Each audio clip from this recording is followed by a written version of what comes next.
The Thune-Vitter Amendment has been introduced in the U.S. Senate. This is a national right to carry reciprocity legislation. It would basically require states that have right to carry laws to recognize the permits from other states. And earlier today, we had the opportunity to speak with Senator John Thune, the chief sponsor, along with Senator David Vitter from Louisiana, on this legislation about the bill and what you can do to help ensure that it gets passed. Take a listen. Senator John Thune, Republican from South Dakota, very pleased to have you with us on the program tonight. Thanks again for your time, sir. Always good to be with you, Cam. Well, tell us, if you can, what is the latest on the Thune-Vitter Amendment that would provide for interstate recognition of right-to-carry licenses? I can't hear. What we're trying to do right now is to get an agreement, a time agreement, to have a set time to debate it on the Senate floor and then get a vote on it. The Democrats would rather not have this vote, and so they are trying to come up with some ways to make it go away. But we think that it's going to happen sometime in the next day or two. I would say latest by Wednesday, and it's a little fluid at this point. But we hope to get a vote on it. Sometime middle of the week, and if they will be agreeable, get a time agreement that would allow a certain amount of time to debate, and hopefully we'll be able to make our argument. And if I hope the votes are there. I think they are, but we need to make sure that people around the country obviously are weighing in with their Senate offices on this. Absolutely. How many co-sponsors does the amendment have right now? I think the amendment has 18 co-sponsors. The bill that we originally introduced had 22. We continue to add, and we think that there's good, strong bipartisan support, although, as I said before, I think the Democrat leadership would rather not have this vote. But when they spent all of last week and part of today, and most of today at least, on the hate crimes amendment to the Defense Authorization Bill, we thought it made sense to get some of these other issues up and voted on. And I think this actually, interestingly enough, complements the hate crimes vote last week, because there's no better way to defend against a hate crime than to allow people to defend themselves. Well, absolutely. And, we've seen opponents of right to carry, including your colleague, Senator Schumer, express their opposition to this amendment. In fact, Senator Schumer has said that he would even filibuster this amendment.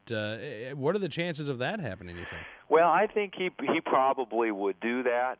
My guess is that that's why getting a time agreement would prevent him from being able to filibuster it. But it seems to me, at least, that although the opponents are going to make a lot of noise about this, that there's a good, strong, bipartisan coalition of people in the United States Senate who believe this makes sense. You hear stories all the time of people who have to travel across state lines and run into all these various restrictions. And there are just a lot of people across the country. You hear from a lot of truck drivers, for example, who want to have the opportunity to defend themselves as they travel interstate across the country. And this doesn't in any way deny states from enacting their own restrictions. Anybody who has a concealed carry permit in one state, travels to another state, would have to abide by the laws of that state. But it does at least allow some level of reciprocity so that people across this country can exercise their Second Amendment right and defend themselves. Are you surprised, Senator, that gun control groups are trying to make this a debate about right to carry in general? I mean, we now have 40 states that are shall issue a right to carry states. 8 other states are may issue. Seems to me like the debate over whether or not right to carry is a good thing or not is long over.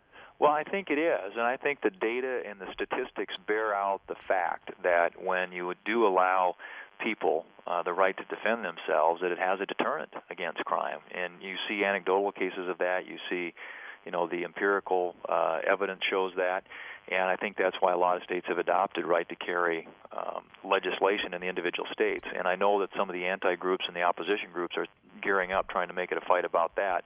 But I think most people in this country recognize that this is an important Second Amendment right, and most states have acted accordingly because they've recognized that it's in their own best interest, if they want to be serious about fighting crime, to allow some sort of right to carry permit in their states. And I think I said before, I think the data, all the evidence that we have bears out the fact that it makes people in this country safer.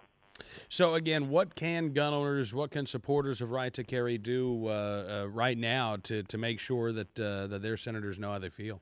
Well, I think it's really important in the next day or so here, Cam, that people get on the phone, email, letters. Letters probably a little bit too slow. We had a couple days to do this, but that people, that members of the Senate hear from them. This is going to be I think, is going to be an issue that's going to be driven by the grassroots, and people across the country need to be engaged on this. And so I hope that people will weigh in. We think it's a great opportunity. This is a bill that, incidentally, has been filed in Congress for a number of years. I've been a co-sponsor in the past. I took the lead on it this year. But I think that we need to get this in front of the United States Senate, get it voted on, and it's just a common sense approach that that's long overdue. So this is our window of opportunity. This thing is going to come to a vote. It's going to come to a vote in the next couple of days. So to the extent that people have the opportunity and can and are willing, I certainly hope that they will get on the phone and get in touch with their senators. All right. Well, Senator Thune, thank you again, sir, for coming on the program. And hopefully, once the amendment is passed, I'm going to knock on wood, keep my fingers crossed, we can have you back on the program again and get an update. That'd be great. Thanks, Cam. Thank you, sir. You bet. Bye now. Senator John Thune joins us from the great state of South Dakota here on NRAnews.com and Sirius Patriot 144.